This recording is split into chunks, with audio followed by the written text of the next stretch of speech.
Começa agora mais uma edição do programa Paideia, o seu encontro semanal com a cultura científica.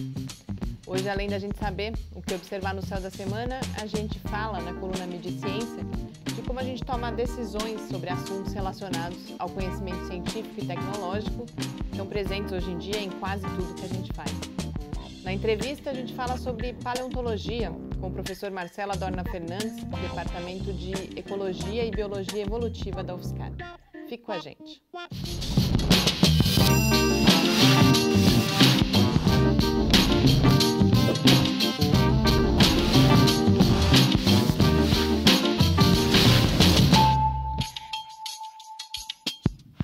Muito boa noite, a gente começa agora mais uma edição do Paideia, o nosso encontro semanal com a cultura científica, uma realização do Laboratório Aberto de Interatividade da UFSCar, o LAB, e do Centro de Desenvolvimento de Materiais Funcionais, o CDMF.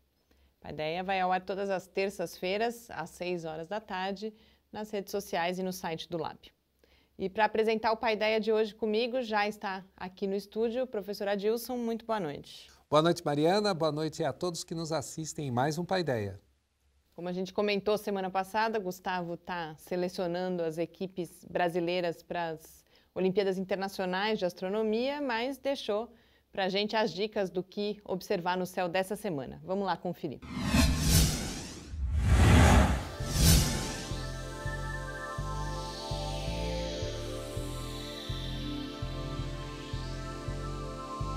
No início da noite, podemos ver Mercúrio no horizonte oeste, na constelação do Sextante.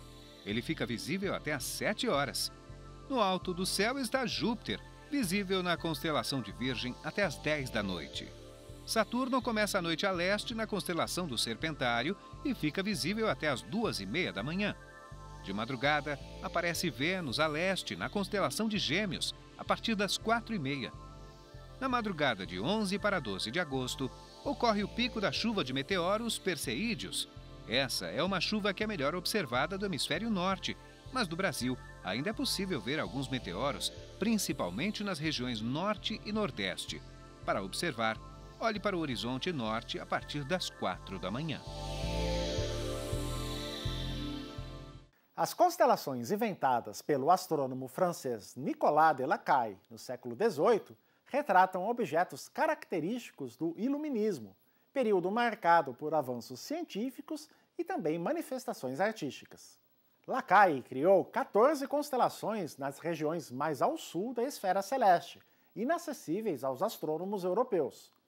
3 dessas constelações homenageiam os artistas e juntas formam uma espécie de ateliê. A atual constelação do Escultor é a maior das 14 criações de Lacaille. Ela retrata uma mesa com uma cabeça esculpida. É nessa região que está localizado o Polo Sul da nossa galáxia. Consequentemente, há uma baixa concentração de estrelas no Escultor, e isso permite observarmos um grande número de galáxias distantes. A mais famosa delas é NGC 253, a galáxia do Escultor, uma espiral barrada de grandes dimensões. Uma galáxia única nessa região é a da Roda da Carroça, resultado da fusão de 2 galáxias ocorrida há 300 milhões de anos. Na mesma temática do Escultor está a constelação do Cinzel, uma ferramenta de escultura. Essa pequena constelação não possui nenhum objeto celeste notável. Completando as constelações de inspiração artística, encontramos o Pintor, retratado como um cavalete. Seu objeto mais interessante é Beta Pictoris, uma estrela jovem e próxima. Em 1984, ela foi a primeira estrela ao redor da qual foi identificado um disco de detritos, estrutura remanescente do processo de formação estelar. Posteriormente, um planeta com 8 vezes a massa de Júpiter foi detectado orbitando a estrela. Até o próximo programa e céus limpos a todos!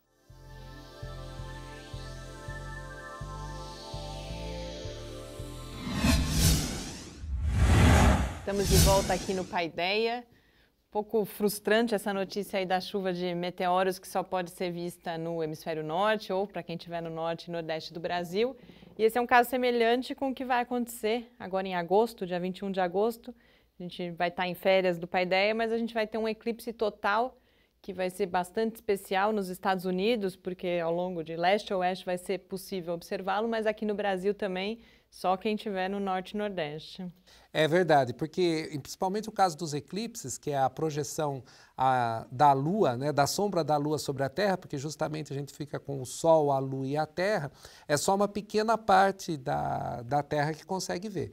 Em particular, esse eclipse total do Sol, né, ele vai atravessar os Estados Unidos da costa oeste à costa leste, então vai ser um fenômeno bastante interessante para observar.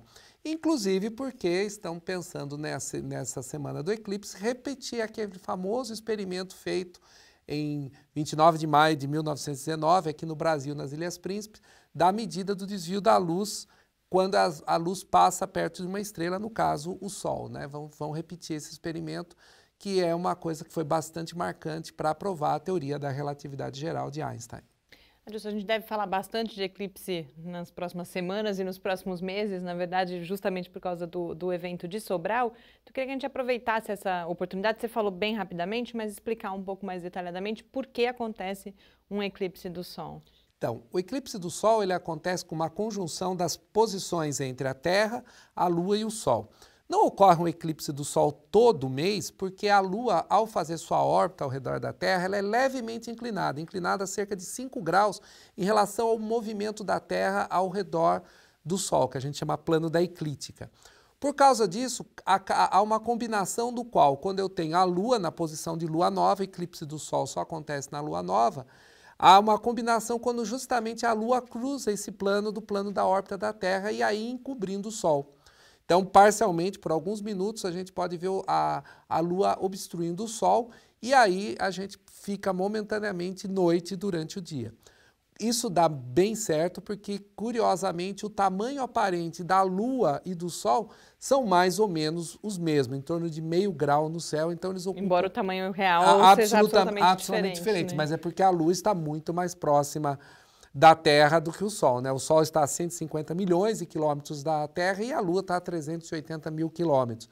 Então essa proporção acaba proporcionando esses eclipses totais do Sol, que são até relativamente raros de acontecerem num determinado local. E embora a gente não vá ter a chance, a não ser os sortudos que estão aí no norte e nordeste do Brasil, a gente não vai ter a chance de ver ao vivo, certamente isso será transmitido. Eu lembrei de comentar isso hoje, inclusive, porque a mídia não só americana, mas também já os jornais brasileiros começam a falar.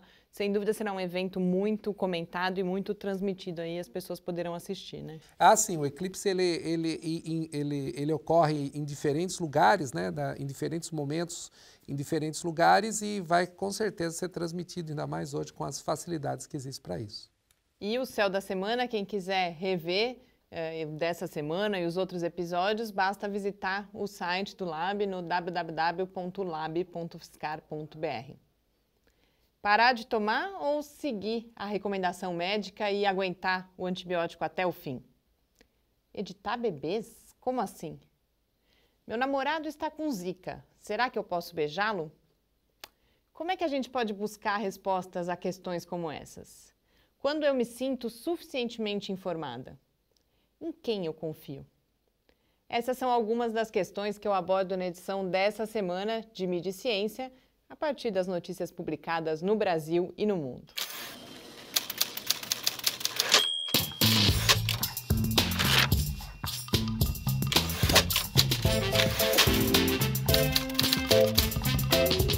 Essa semana uma amiga me deu um artigo que ajuda a gente a pensar nas questões do título dessa edição de Mídia e Ciência. Em linhas gerais, a hipótese é que quando alguns textos simplificam o conhecimento científico para divulgá-lo para grandes públicos, eles causam, como efeito colateral, a sensação de que a gente está inteiramente preparado para tomar sozinho decisões envolvendo esse conhecimento. Exemplos extremos de situações em que isso pode ser verdade, infelizmente, não são raros hoje em dia. Vacinar ou não vacinar as crianças, interromper ou não o tratamento contra um câncer para tomar fosfoetanolamina, sair correndo cada vez que eu ouço a palavra glúten ou só comer melhor. E assim a gente podia ir até o infinito, mas é nas sutilezas que talvez residam os maiores perigos. No último dia 26, um artigo de opinião publicado no British Medical Journal deu o que falar. O texto foi escrito por 10 especialistas da área médica e traz o seguinte alerta. São poucas as evidências de que parar de tomar o antibiótico antes do que o médico mandou contribui para que as bactérias desenvolvam resistência a esses medicamentos. Por isso, ainda segundo o artigo, é hora dos formuladores de políticas públicas, dos educadores e dos médicos abandonarem essa mensagem de que completar o tratamento é fundamental para prevenir a resistência. O problema é que a mensagem do artigo ganhou visibilidade como cuidado com a instrução de tomar os antibióticos até o fim, ou pior, pare de tomar os antibióticos assim que você voltar a se sentir bem. O caso mais emblemático foi o do The Guardian, que publicou um editorial com o título A visão do The Guardian sobre antibióticos. Não continue tomando os comprimidos. Outros veículos foram mais cuidadosos e trataram o artigo original como o que ele de fato é. Um alerta de que mais pesquisas são necessárias e também de que posturas mais flexíveis e atentas são indispensáveis à luta contra a resistência a antibióticos, que talvez seja um dos principais desafios enfrentados pela humanidade hoje. Ou, como coloca o próprio artigo original, que os pacientes precisam, mais do que ser instruídos a não interromper o tratamento, ser conscientizados de que os antibióticos são um recurso precioso e finito, que precisa ser preservado. O mesmo The Guardian traz um outro texto que trata, de forma mais apropriada, a complexidade da questão e nos traz ao foco dessa coluna, a questão da confiança pública, porque é isso que está em jogo.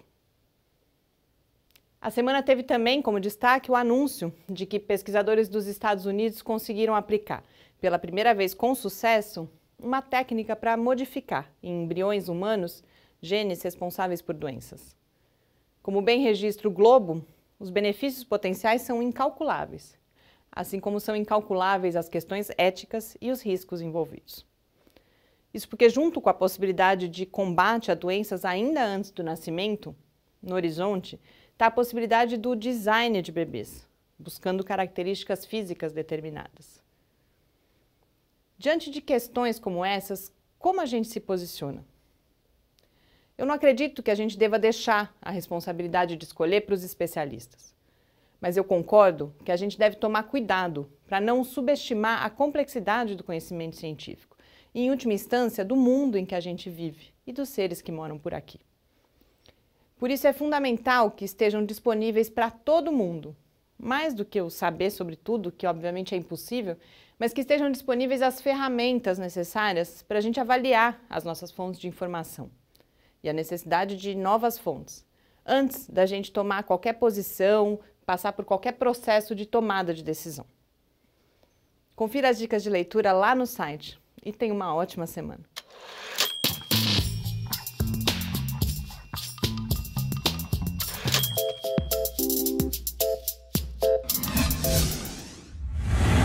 Estamos de volta aqui no Paideia. Essa discussão realmente me chamou muita atenção essa semana, porque o comentário que foi publicado é só uma revisão de literatura e o que eles estão falando é, olha, durante tanto tempo, inclusive por uma razão histórica, porque ele conta o caso lá atrás, quando foi descoberta a penicilina, que pela falta da disponibilidade da penicilina, a doença voltou. Então tem uma coisa que é quase que um mito, que isso não é exatamente um mito, mas é algo que já vem desde essa origem e sempre houve esse medo enorme dos pacientes pararem o tratamento antes. Então sempre os médicos reforçaram muito, houve campanhas falando não pare de tomar o antibiótico. E que esse medo do subtratamento talvez tenha nos levado a um exagero, no sentido de que a gente está usando mais antibióticos do que a gente deveria. Mas é só um comentário, um primeiro alerta, e a maior parte das notícias que eu vi sobre isso tem o próprio The Guardian, o título é bombástico, mas o conteúdo é bem mais razoável. Eles falando, olha, é um alerta importante quando o conhecimento científico avança. É importante que as prescrições médicas também avancem, que tudo avance. Mas calma, não é assim de uma hora para outra. Uma coisa é a pesquisa científica, outra é todas as consequências que ela virá a ter ao longo do tempo, né? Toda vez que a gente fala aqui, comenta aqui um assunto relacionado com saúde, eles são sempre muito polêmicos, né? E a gente tem que lembrar que doença é uma coisa complexa. Uma coisa complexa justamente no sentido que ela depende de muitos fatores. Quando o médico faz uma prescrição, seja de qualquer droga, seja de qualquer remédio, ele está encarando como ele estivesse lutando contra o inimigo numa guerra. Então eu não devo dar chance para que esse inimigo volte a atuar. Então, realmente, algumas das prescrições, elas devem estar mesmo além daquilo do que realmente necessita. Mas nós estamos falando de prescrições que são genéricas para a população inteira. Cada indivíduo é um indivíduo. Muitas pessoas curam infecção sem precisar tomar antibiótico. É natural isso acontecer. Outras pessoas vão morrer se não tomar antibiótico. Então, nenhuma regra é geral. E quando a gente fala de estudos, aí que vem também a questão do estudo científico, ou mesmo de um estudo clínico, ele está mostrando uma evidência, uma tendência, e generalizá-lo é uma coisa que tem que tomar muito cuidado. Por exemplo, esse estudo está sendo feito com qual população? Com qual ambiente? As pessoas aqui no Brasil têm a mesma resposta do que as pessoas que estão, por exemplo, na Inglaterra, ou estão nos Estados Unidos, ou estão na África, ou estão na Ásia. Há todo esse processo. Então, é difícil a gente simplificar muita coisa. Ah, melhorou, para de tomar o antibiótico. É uma decisão muito difícil de ser feita. Porque o que é estar bem? Ah, passou a minha dor de cabeça, passou a minha febre, já estou bem? Não sei. Eu não estou medindo, fazendo um exame de sangue, por exemplo, para verificar se ainda eu estou com aquela infecção. Né? Então, isso, se você fizesse acompanhando todo dia fazer um exame de sangue, eu consigo falar, olha, a partir desse momento não há mais necessidade porque não tem mais a infecção. Então, é muito complicado mesmo. Então, uma coisa é o método da pesquisa científica, no qual você faz uma investigação, você verifica isso in vitro, etc. A outra coisa é transformar essa pesquisa num protocolo para curar doenças. Esse é o grande problema dessa história. Inclusive é o alerta que aquele primeiro artigo que eu comentava, que é um artigo científico sobre divulgação científica, fala de que tem todo o lado positivo, que é o que a gente sempre defende aqui, a importância das pessoas terem o acesso ao conhecimento, mas isso não pode servir para a gente se sentir autossuficiente, para a gente falar, olha, eu li não sei aonde que isso faz mal, com alimentação isso é muito comum, Sim. né? Uma hora a coisa faz mal, outra hora faz bem.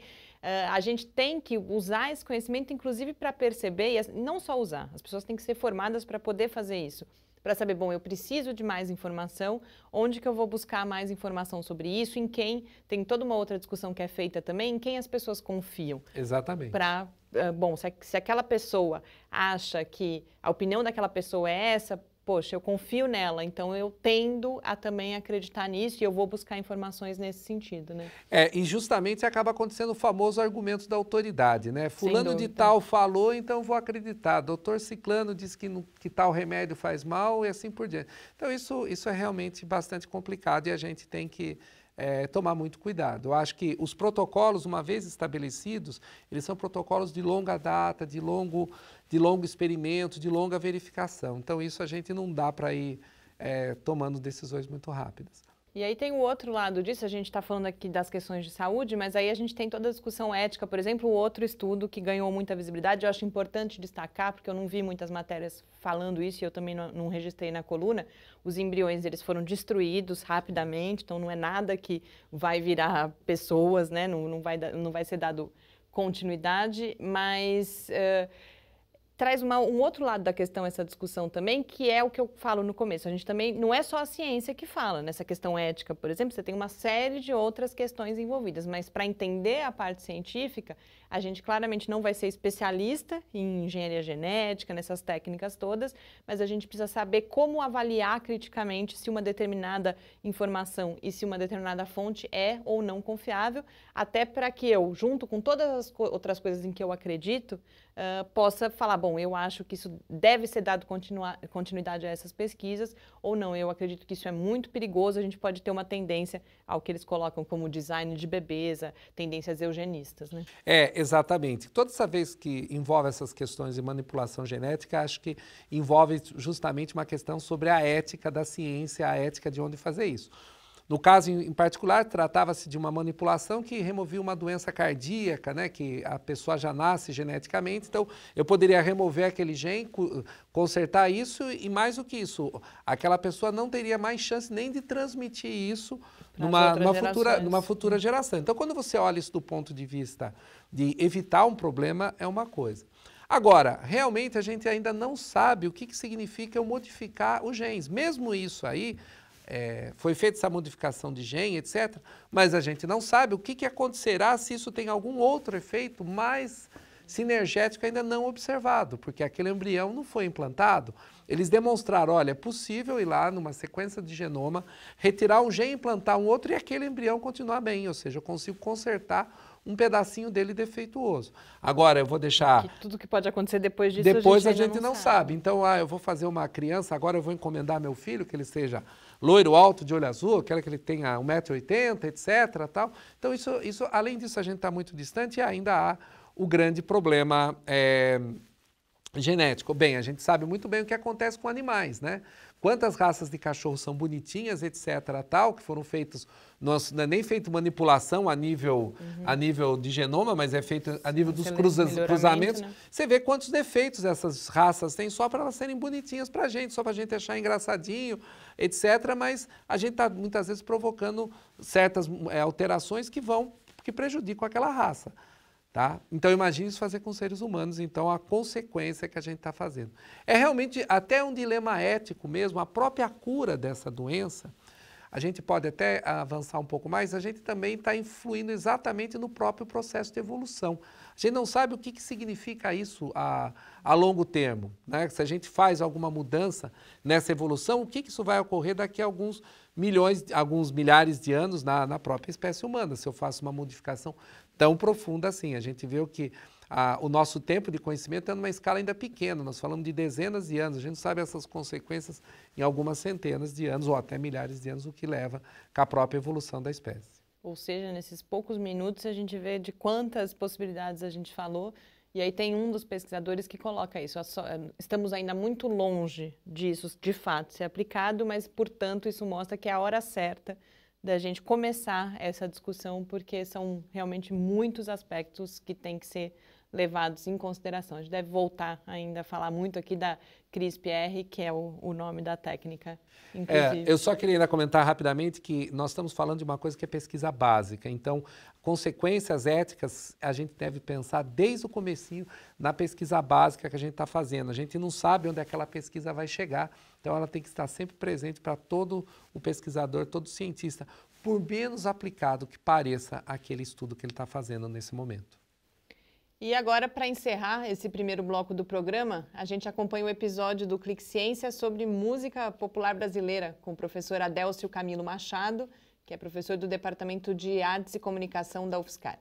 Em seguida, a gente volta para a entrevista com o professor Marcelo Adorna Fernandes sobre paleontologia e o que nos contam os vários icnofósseis que são encontrados aqui na região de São Carlos e Araraquara. Até já!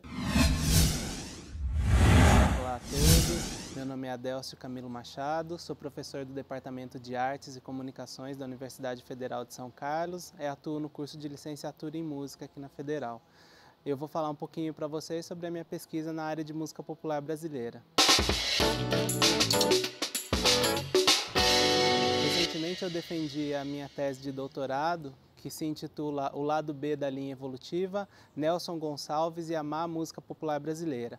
À exceção das figuras dos precursores, dos chamados precursores da moderna música popular brasileira, dentre os quais se incluem Dick Farney, Lúcio Alves, o Johnny Alf, músicos ligados ao cenário de Copacabana daquele período, em grande parte essa música é relegada a um segundo plano dentro da historiografia.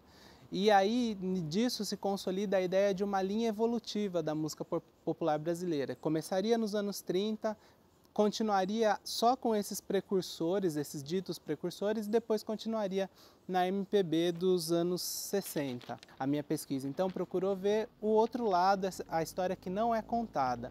Por isso eu acabei tomando como objeto central de pesquisa um cantor que foi o Nelson Gonçalves, né? Ele que foi o personagem que me ajudou a olhar para essa história, porque obviamente eu não poderia analisar todo o repertório que foi produzido nesse período.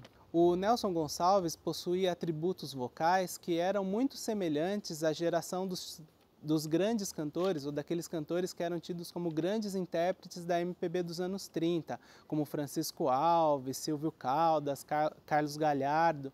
Porém, ele começou a atuar num período de reconfiguração nos padrões de gosto da música popular brasileira daquele período.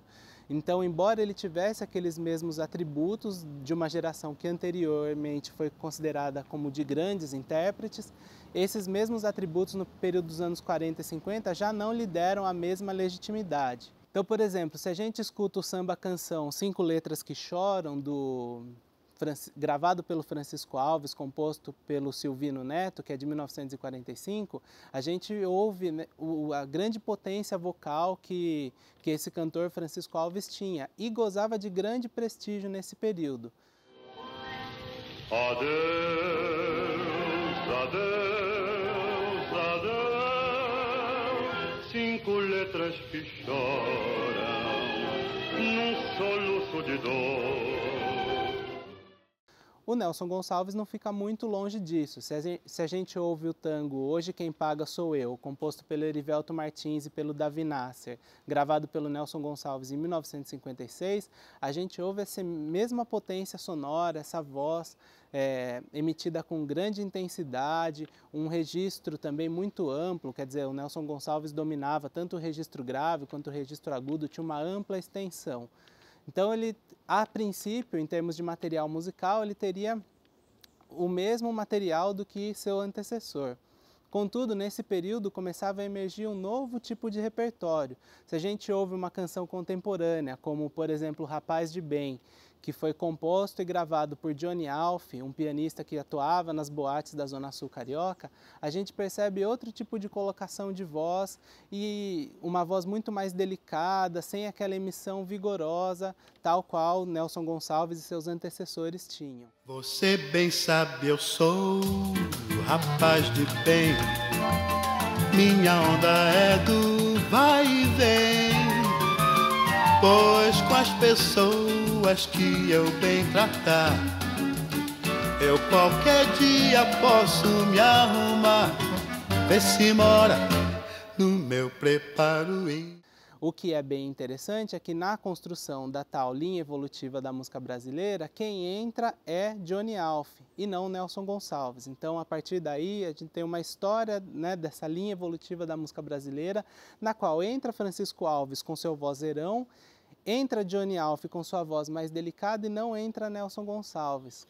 Então, a gente vê nesse período dos anos 40 e 50 como que se opera essa reconfiguração nos padrões de gosto e como a escrita da história é feita de inclusões, mas é feita também de muitas exclusões, dentre as quais se inclui a própria produção do Nelson Gonçalves. Então, a pesquisa teve que ser feita nesses eixos, foi uma pesquisa que utilizou eu tive que fazer transcrições musicais, passar para a partitura, fazer análise das canções, dos arranjos, que eu tive que também pesquisar como é que os periódicos falavam sobre a música, então fiz uma sondagem da crítica musical desse período e também pesquisei o mercado fonográfico, quais eram os artistas em voga no período, para tentar mapear um pouco esse cenário e mostrar como é que o Nelson Gonçalves se inseria. E a tese se fecha mostrando como é que imagens posteriores, então como é que a crítica posteriormente olha para esse passado dos anos 40 e 50.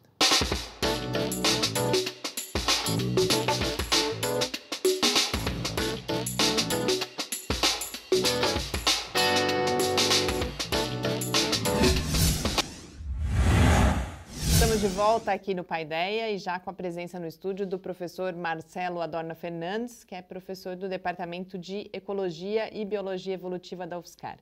Muito boa noite, Marcelo. É uma grande satisfação para a gente recebê-lo novamente aqui no Paideia. Boa noite, eu que agradeço estar aqui. Marcelo, a gente vai conversar aí sobre as suas descobertas mais recentes do seu grupo, várias questões sobre os icnofósseis aqui da região.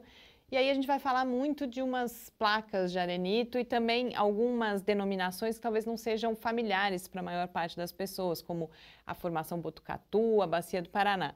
Então, eu queria que você começasse contando um pouco a história dessas placas e explicando o que são essas denominações. É uma história geológica longa, mas a gente vai tentar resumir aqui da seguinte forma, né?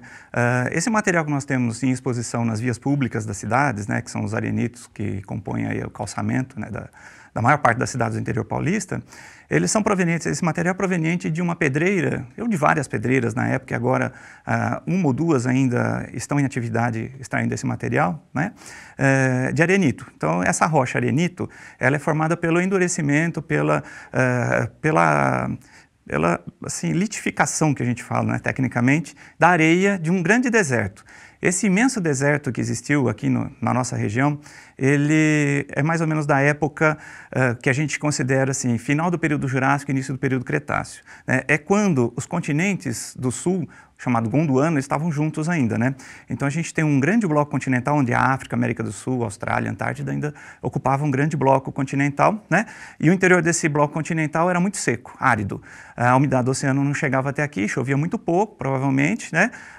Não a ponto de ter um imenso ambiente úmido, mas um ambiente desértico, árido mesmo, né? Formando dunas de areia, como hoje é o deserto do Saara. Nesse ambiente desértico, os animais perambulavam por aqui. Nós tínhamos dinossauros, nós tínhamos mamíferos, escorpiões, aranhas, né? Então a gente tinha muita fauna aqui associada a esse ambiente. E eles andavam por aqui, não é? Nessa época, nessa fase aí, quando a gente fala de Jurássico-Cretáceo, a gente está falando há mais ou menos 140 milhões de anos nesse períodozinho aí. E esse deserto, com o passar do tempo, ele foi endurecendo devido à quebra dos continentes. Então, ao longo desse momento aí, que a gente chama da Era Mesozoica, né, onde a gente tem o período Triássico, Jurássico, Cretáceo. O Jurássico é o período intermediário, o Cretáceo é o final, né, desse período, dessa Era Mesozoica, onde a gente tem a extinção dos dinossauros, a famosa extinção dos dinossauros, né? Nesse momento, os continentes, há 140 milhões de anos, eles começavam a se fragmentar. Então, a África e a América do Sul começavam a se separar. Nisso, o Oceano Atlântico começava a surgir. E o magmatismo, né, de fissura, que a gente chama, a lava dos vulcões, né, que começaram a se formar por aqui, eles escorreram no meio dessa areia, no meio das dunas de areia, e ajudaram a endurecer a areia, transformando então em arenito na rocha que nós temos, preservando inclusive, né, aquele material que a gente estuda, que são os iquinofósseis. Então é mais ou menos essa historinha que a gente tem dessa transição. 140 milhões de anos atrás, né, esse deserto existia e com o passar do tempo ele foi desaparecendo em função do magmatismo, da lava dos vulcões que vinham recobrindo esse deserto, né, e dando origem inclusive ao basalto, que é aquela pedrinha preta que a gente usa em construções hoje, né? Então, é mais ou menos essa historinha que nós temos. A gente está aqui com uma dessas pedras de arenito aqui em cima da mesa, inclusive com pegadas de dinossauro. E essas placas, como você falou, elas saíam da pedreira e muitas vezes eram usadas, ainda são, né, no calçamento das cidades. Isso. Então, como que começa a história da preservação disso? Isso está preservado? Isso ainda está... Você pode andar pela cidade e ver pegadas? Como que é? Legal. Então, essa aqui é uma amostra do arenito que nós temos usado ainda no calçamento das vias públicas, né? É uma placa de... Se a gente for quebrar isso daqui e moer, vai voltar a ser areia, né? Mas é então uma areia colada por sílica, então ele está endurecido. Esse material, ele foi depositado nas dunas de areia, né? Conforme a areia ia recobrindo a passagem de um animal, preservava essa estrutura dentro do pacote de areia. A areia foi se acumulando, com o passar do tempo foi endurecendo. Quando os trabalhadores das pedreiras eles vão até o local, né, onde tem exposição disso na superfície, e dão uma pequena marretada nessa região, né, se destaca em duas camadas, em dois blocos, né? E às vezes dá sorte de pegar o nível onde o bicho andou, onde o animal andou. Então não é muito comum encontrar as pegadas, mas também não é difícil encontrá-las, inclusive ainda nos calçamentos das vias públicas da nossa região, das calçadas da nossa região, inclusive no Zoológico de São Paulo. Recentemente houve um trabalho de uma aluna aqui do programa de pós-graduação em conservação da fauna, que ela descreveu algumas pegadas fósseis encontradas no pavimento do Zoológico de São Paulo, né? Então é bem comum realmente a ocorrência de pegadas. É difícil encontrá-las, porque há necessidade de que isso seja extraído continuamente das pedreiras e poucas delas ainda encontram-se em atividade, né? Então... E também muitas vezes alguém, ao extrair uma pedra dessa, acha que isso é um defeito da pedra, não imagina que tem uma informação desse tipo aí. Exatamente. Aqui nós temos uma pegada de um dinossauro, né, com 3 dedos pequenos aqui, então um pé em forma de gota. Como o Adilson falou, né, muitas vezes isso é considerado um defeito na rocha e se ele for muito grande, com uma pegada de um animal maior, ele é colocado dessa maneira na pavimentação e a gente perde a informação. Né? Esse é o triste da questão. Mas muitas vezes elas estão colocadas nessa situação, voltadas para cima, né? E andando pelo calçamento, né? Inclusive aqui ao redor da catedral daqui de São Carlos, a gente tem isso na pavimentação, no revestimento das paredes da catedral, que foi feita com esse material, né? Com arenito. né? A gente está aqui falando de pegadas, ali do lado a gente tem Isso. um fóssil de fezes, todos esses são icnofósseis. O que são, quando as pessoas acho que pensam em paleontologia, elas pensam mais naqueles grandes esqueletos ou alguns ossos. O que são os icnofósseis e por que eles são importantes? Isso, olha, no caso de restos corporais, os somatofósseis que a gente chama, né, são os restos dos animais ou das plantas que acabaram morrendo no ambiente e esse material acabou se preservando de alguma maneira, por mineralização, né, geralmente associada à água, né, então dentes, ossos, troncos de árvores, geralmente estão associados a um ambiente muito úmido, né, onde você tem disponibilidade de sais minerais em abundância que vai mineralizar o osso, transformar ele de orgânico para mineral, né. No caso de um icnofóssil, é um vestígio, então não é o resto deixado pelo animal, é simplesmente o vestígio, ou seja, ele estava no ambiente e sofreu uma dor de barriga e teve que produzir isso daqui, né? Uma pelota fecal, isso aqui é um coprólito, né? Que são as fezes que endurecem, que se petrificam ao longo do tempo. Isso aqui é de mamífero, não é de dinossauro. Tem mais ou menos 15 milhões de anos, né? É lá dos Estados Unidos esse. Mas dá para ver direitinho, né? Essa forma de dessecamento que houve quando isso foi exposto ao ambiente, né? Quando o animal extravasou ali no lugar, né? Então são os coprólitos. A gente tem vários tipos de icnofósseis, né? Que são associados aos vestígios. Então nós temos cascas de ovos, restos de alimentação, né? As próprias pedras que os animais engoliam para ajudar na digestão, isso pode se preservar no ambiente, as pegadas. Então é muito mais comum o icnofóssil do que o resto corporal, porque ele, durante a vida dele, se viveu 50 anos, todo dia ele andou, ele defecou, ele pode ter reproduzido naquele ano, né? Então a gente tem muitas evidências dos ícneos. E muitas vezes o icnofóssil ele traz evidências de partes moles dos organismos que não se preservam. Somente as partes duras acabam se preservando, né? Então dificulta a gente interpretar como é que era a morfologia externa, a musculatura do animal, o tecido, a pele dele, né? E a preservação de um icnofóssil ajuda a gente a interpretar essas estruturas que não se preservam fisicamente, né? Como o resto, tá? É como você fizesse um trabalho de detetive, né? Você vai encontrando as pistas e vai tentando encontrar o culpado dessa história, né? Então, por exemplo, essas duas pegadas aqui, você consegue saber estimar, por exemplo, a altura que era esse dinossauro que fez isso, o tamanho, o peso, né? Então é um trabalho meio de detetive, né? Exatamente. Meio a lá Sherlock Holmes, né? São coisas muitas vezes, em princípio, não tem muito a ver, mas consegue-se construir uma história sobre isso. Isso. Não, tem até tudo a ver. Inclusive, Sherlock Holmes, né, a história que se conta do personagem, é que Arthur Conan Doyle, quando foi criar o personagem, na realidade, ele, quando criança, em Sussex, lá no quintal da casa dele, tinha pegadas de dinossauro. E os paleontólogos iam lá e começavam a falar a velocidade que o animal andava, que animal que era, né, o que ele comia, só a partir das pegadas.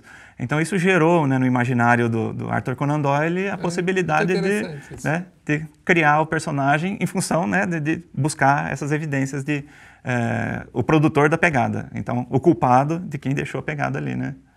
Inclusive, já que a gente está falando desse trabalho de detetive, uma das últimas descobertas aí do seu grupo foi o Brasilicinum saltatorium, cuja importância, uma das principais coisas, é justamente ter sido o primeiro registro de evidência de animais saltadores para esse período do Cretáceo brasileiro. Queria que você falasse um pouco então sobre essa descoberta e, inclusive, assim, aprofundasse nisso. Vocês acham lá os icnofósseis. Como que você chega até a conclusão de que esse era um animal saltador e qual a importância desse registro aí do saltatório? Bom, quando a gente encontra, né, um vestígio, uma pegada como essa daí do saltatório, no caso, né? Antes nós tínhamos pegadas apenas registradas, né, como sendo mamíferos. Então, como é que a gente sabe que é mamífero ou é dinossauro? As pegadas de mamíferos, geralmente, elas são mais largas do que compridas, né? E as de dinossauro, geralmente, elas são mais compridas do que largas, em função da pista, né, onde o animal andou. No caso dos mamíferos, isso é interessante a gente citar, porque para o Brasil, nessa transição, a gente tem registros ósseos de mamíferos no Triássico, no Rio Grande do Sul, né? Para o Jurássico não temos nada, para o Cretáceo não temos restos nenhum de mamíferos encontrados, aqui para o Brasil, né? Nós temos em Madagascar, na África, em alguns lugares se encontram restos de mamíferos dessa época, né? Transição Jurássico-Cretáceo. Então, como aqui era muito árido, a gente precisava daquela água para mineralizar, né, os fósseis, os ossos e tal. Aqui era muito árido, era um grande deserto, o maior deserto de areia da história do planeta, ocorreu aqui, 1.600.000 km², né? Esses mamíferos talvez se aventurassem por aqui, porque a gente sabe que é mamífero, porque a pegada é mais larga do que comprida, né? Tínhamos registros de mamíferos que era o Brasilichnium elusivum, inicialmente. Década de 80, um paleontólogo italiano esteve aqui e ele descreveu a ocorrência desse registro de pegadas. Lembrando que a gente não descreve o produtor, a gente não sabe quem é o animal, né?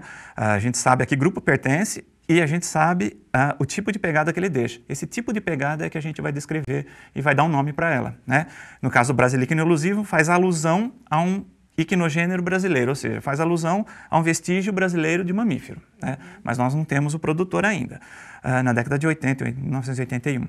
Agora, recentemente, né, em 2017, junto ao Programa de Pós-Graduação em Ecologia e Recursos Naturais, um aluno de mestrado, ele descreveu, né, o Brasilichnium saltatorium, ou seja, é daquele grupo de Brasilichnium, produtor do Brasilichnium, então o Brasilichnium é o nome da pegada, né?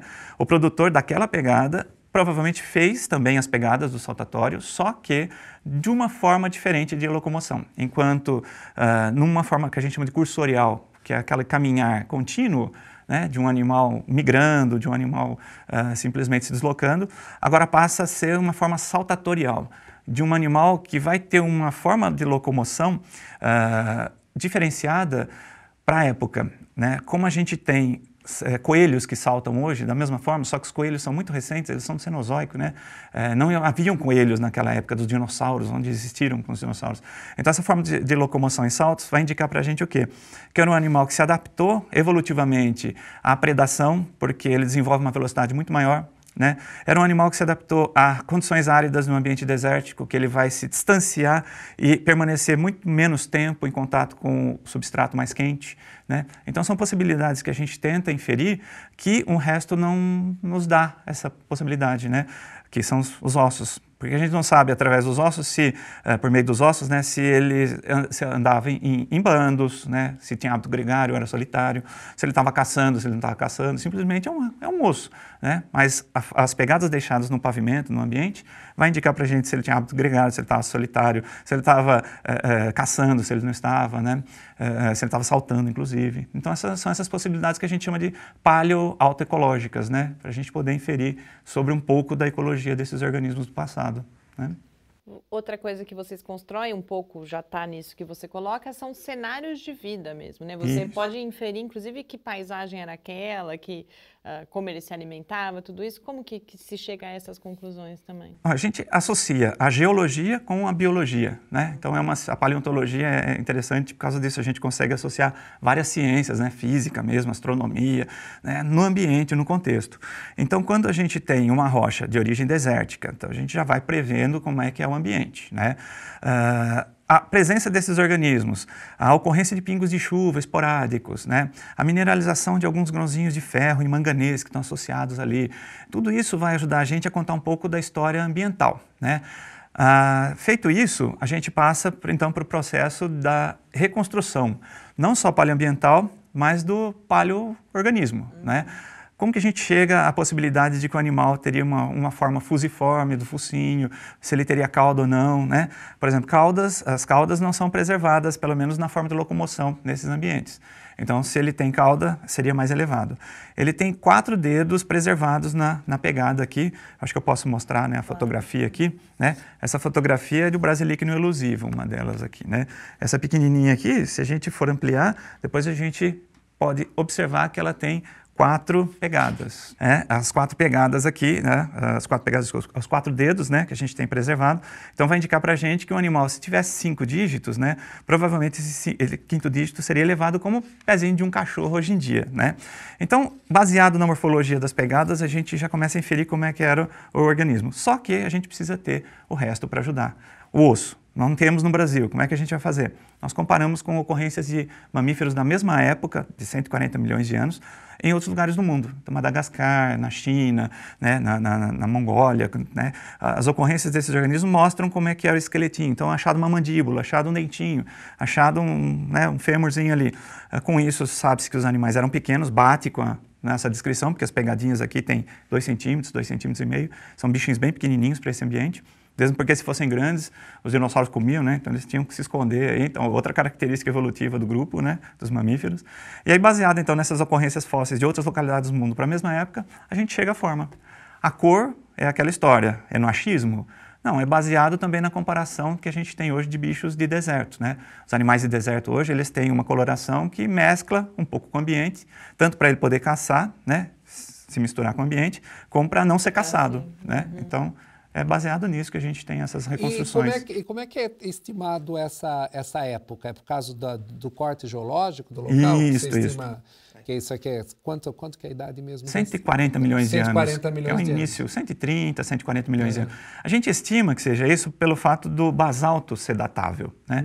O arenito, ele é estéril, a gente não consegue fazer a datação dele. Mas o basalto, que é a lava que escorreu por cima, ela é datável e ela tem mais ou menos 132 milhões de anos, radiometricamente, né? Então, o que está abaixo geralmente é mais antigo, por isso que estima-se que seja entre 135 e 140 milhões de anos. É um pouquinho mais antigo que o basalto, né? Marcelo, uma outra descoberta recente também publicada em 2017 é a que homenageia a cidade de Araraquara e o padre paleontólogo Giuseppe Leonardi, que é esse, é difícil de falar o primeiro nome, o Araraquara Ichnium Leonardi. Queria que você apresentasse um pouco essa aí também, esse animalzinho. Esse veio logo em seguida. O icnofosse, na verdade. Né? Esse veio logo em seguida, na realidade é a denominação, né, que a gente dá para a pegada, né? Araraquara Ichnium Leonardi. Araraquara porque é o nome tupi, né? Araraquara é a morada do sol, né? Onde foram encontradas essas lajes com pegadas, né? Ichnium é o vestígio, né? E Leonardi em função realmente agora que você parou, ficou mais fácil. Agora então Araraquara, né? Ichnium e Leonardi. Então é um iquinogênero, uma iquinoespécie, né, baseada nessa descrição morfológica das pegadas. Atribui-se isso a mamífero também, porque a pegada é mais larga do que comprida, né? Só que é assim, enquanto a maior parte dos mamíferos que a gente tem ocupando esse ambiente eram pequenininhos, porque as pegadas são diminutas, né? Esse animal já deveria ter um porte muito maior, tamanho de um cachorro pequeno, que seria enorme para essa época, né, onde estão os dinossauros. Você imagina um cachorro, né, para um dinossauro predador, assim, seria visível e facilmente predado, né? Então o Araraquara Ichnium, ele descreve então, né, essas pegadas para um bicho maior, né, de um ambiente desértico. São 4 dedos também, são pegadas bem bonitas, bem interessantes. São pegadas maiores em relação ao bichinho pequenininho, então não é uma forma transicional, não seria um adulto daquela forma pequenininha, seria um outro animal mesmo que estaria ocupando o deserto, né, um ambiente desértico. Em homenagem a Araraquara, porque foi encontrado lá, e Leonardi, né, não sei se eu posso contar um pouquinho da história rápida dele, mas é um padre, ele é vivo ainda, né, tem os seus 77, 78 anos. No começo do ano ele estava fazendo rapel ainda na Bolívia, descrevendo pegadas fósseis ainda na Bolívia, né? E existe um mito popular de uma dor de dente que eu trouxe até a nossa região, né? Mito porque ele teve a dor de dente, só que ele buscava as informações. Por ser um padre missionário, né, italiano, ele estava no Brasil em função da missão dele, né, como padre religioso, católico, né, lá no Paraná. Só que ele fez um levantamento das ocorrências de pegadas fósseis e ele descobriu que nossa região tinha muitas pegadas fósseis. Então ele elencou entre Matão, Araraquara e São Carlos, né, as 3 cidades com potencial que poderia ter esse material. Ele escolheu a do meio, Araraquara, para ficar no meio do caminho, e foi até lá. Só que chegando na cidade, aí sim ele teve realmente uma dor de dente muito forte, deixou as malas no hotel e foi caminhando pela cidade, isso em 76, né? E 1976. Andando pela cidade, ele foi encontrando essas pegadas ainda no calçamento das vias públicas, muitas pegadas. Eu acho que por 10 anos ele esqueceu da dor de dente, porque ele achou tanta coisa e realmente ficou fascinado e voltou várias vezes para aqui para o interior, né? Hoje ele está no Congo, ele aposentou, ele estava no Congo, né, como missionário, mas ele encontrou pegadas fósseis lá também, né, na África. E mora em Veneza, né, atualmente. Mas é uma pessoa muito bacana, né? Um religioso que compreende a evolução e trabalha muito bem com os 2 temas, né? Isso é importante. E que foi importante, inclusive, na sua trajetória, né? Com os icnofósseis, com a pesquisa toda, né? É a herança. Eu o conheci, né, em 2005, pessoalmente.